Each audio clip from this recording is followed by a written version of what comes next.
Kuna maafisa wengine mkae chonjo hivyo. Wakipiga tiagas usikimbie. Hii rally itaendelea. Hii rally ni nyuki pekee ndio inaweza haribu. There's something about Nakuru. Nakuru! Every time politics explode in this country, Nakuru is never far from the center of it. Kalonzo Musyoka finally teamed up with Deputy Prime Minister Uhuru Kenyatta and Eldoret North MP William Ruto for a prayer meeting come political rally at Afraha Stadium in Nakuru County. But today is a bit different because what was supposed to be a controlled environment for politics kesho manze Nakuru manze tunadonjo may just have turned into the biggest embarrassment yet for this government. Why? Because the county governor allegedly tried to block the rally, silence the opposition, and control the narrative.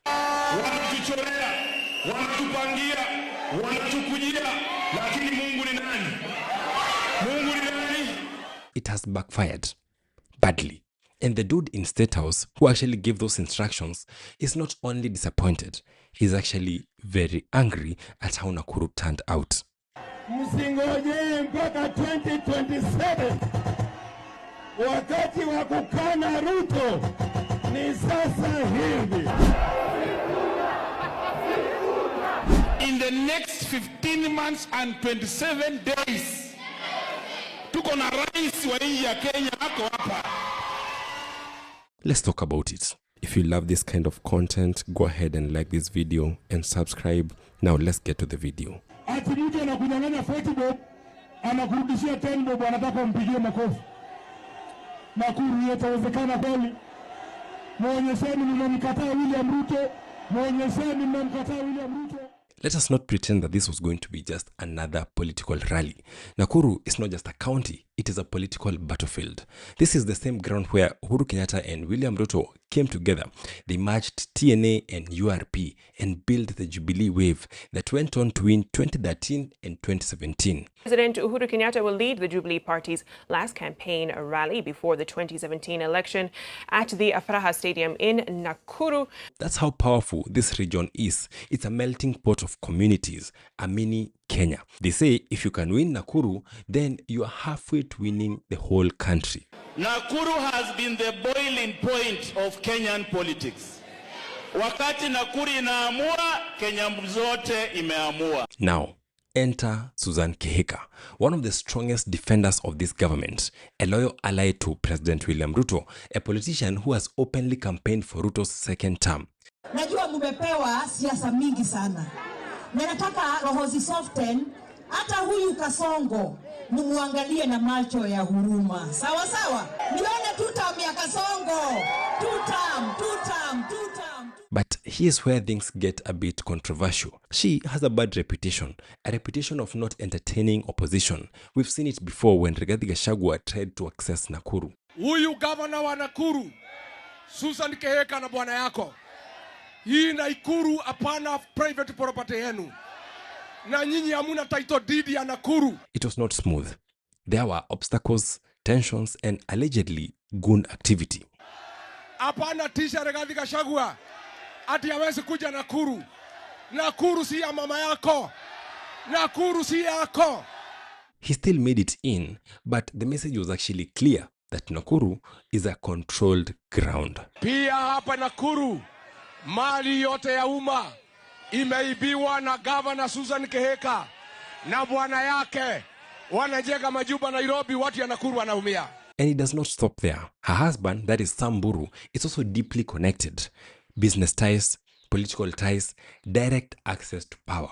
Leo Nakuru hawatimu ozea Nakuru County. So walikuwa naenda subuki ya kanisa wakitaka kwenda mikutano wakafurushwa na polisi. I have talked to the police in Nakuru and they are crying. They are saying the husband of Governor Susan Kihika, called Samburu, is the one who is giving instructions to police.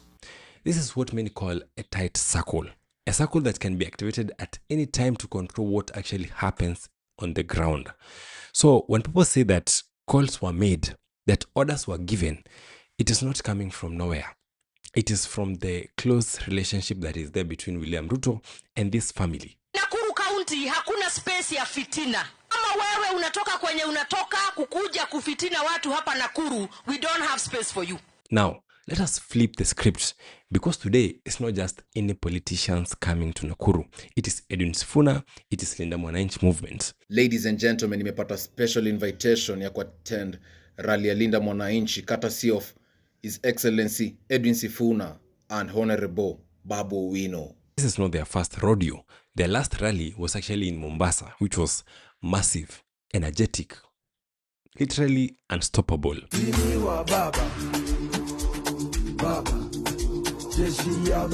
Even when there were attempts to slow it down by the past governor, that is Joho, it failed miserably. Kwa sababu mumenizoea kama uko na tear gas, hii ndio nafasi yako. Mr. Sifuna is speaking on behalf of the party. Kabla niendelee, kama umetumwa na tear gas, lipua saa hii. Now they are bringing the same momentum to Nakuru, and the stakes can only be higher. Ukikuja hapa karibu gani? Wewe leo mtatuona. Hatutaki ujinga. Polisi ni goons, wanachukua wananchi goons. Leo tutamalizana hapa. Nasimama hapa Nakuru. Leo ikiwa tarehe 19 mwezi wa 4 mwaka wa 2026, nikiwa bado katibu mkuu wa chama cha ODM. But we can be honest, not the rally being blocked, not there being violence, not even there being interference can actually silence the opposition. It will only amplify them, because in politics, nothing builds momentum faster than perceived oppression. And that's the trap. Trying to stop Sifuna might actually elevate him even further, but we all know this. There's no even need to mention it. But there's something else I want us to consider. And here's where it gets very, very interesting. Especially now that ODM ya Oburu is actually threatening to leave the broad-based government. You see, there's a theory, and a very controversial one. All along, Sifuna alikuwa part of the game. Alikuwa part of the game all along. Ndio maana msemanga saa zingine, why watu wenye wamekanga siasa kwa roho? Mnafuata vitu zile mnaona kwa media. Mnakonga mmetupa mbao sana jo. We all know that Raila Odinga had an exit strategy. The lawyer made it very plain. Mwangi disclosing that the militant team in the camp, led by ODM Secretary General Edwin Sifuna, was in fact Odinga's fallback plan should he have run into headwinds with a broad-based political arrangement with President William Ruto. When he was asked about this in an interview with Herman Mayora, he did not give a very good answer. As a matter of fact, I think he stuttered. Sasa ni shetani gani amekula ODM? Or it is basically the explanation Paul Mwangi is giving? No, I mean, is breaking the party there is in fact, the entire issue. In fact, somebody has asked that question. Continue, yes? But again, after watching Oburu Odinga's interview on Checkmate, the one of Sifuna is the one of discipline. You know, we cannot have young people who are not disciplined, who are even saying that I'm what he calls me some. I will not be the SG of mediocrity.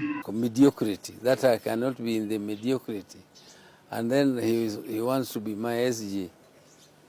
I mean, how do I work with him? And he doesn't want to follow party channel. I'm very convinced that they're still going to remove Sifuna from this whole arrangement. So my question is, does the exit strategy that was actually planned by Raila Odinga, are they still using it? Or they abandoned it right after Ruto flashed some cash on their faces? They have allowed William Ruto to sponsor the ODM March 20.